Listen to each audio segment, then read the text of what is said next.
climate in the Hunter is such that we get flavour ripeness at really moderate sugar levels. So maybe the wines end up being 10.5, 11 alcohol. So they're wines of great fruit power and fruit weight, but with lower alcohols and a lower pH, which is the real, if you want to get into the chemistry side of things, the low pH really is what makes these wines so stable and the ability to live a long time. So when they're young, they're really fresh and vibrant and lots of citrus and that sort of piercing acidity, but they can be a bit unapproachable because of that acidity, I think, and they're a bit neutral. But put them in the cellar for 5-10 years and we release these wines with 7 years age and they become toasty, more developed, more honey. It's a different wine. And you could go from thinking it's a young fresh Semillon to that's a really complex wooded white wine.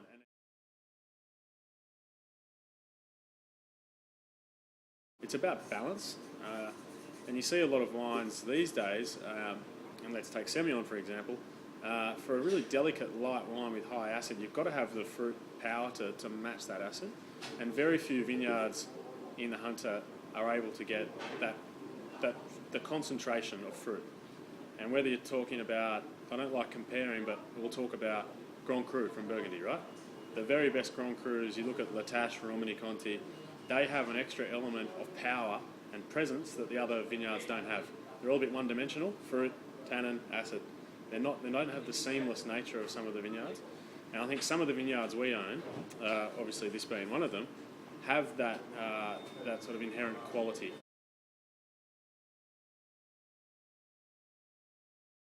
Number one reason someone will buy a bottle of wine is because they've tried it before. You know?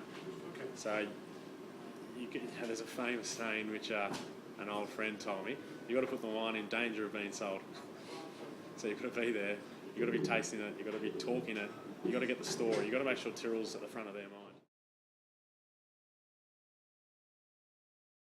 We make 4 wines: a Verdelho, a Semillon, a Chardonnay, and a Shiraz, and they're the 4 varieties which the Hunter probably does. Those wines are from some of our best vineyards, but maybe not from the ones we would classify as old enough to go into the VAT 9 or the VAT 1.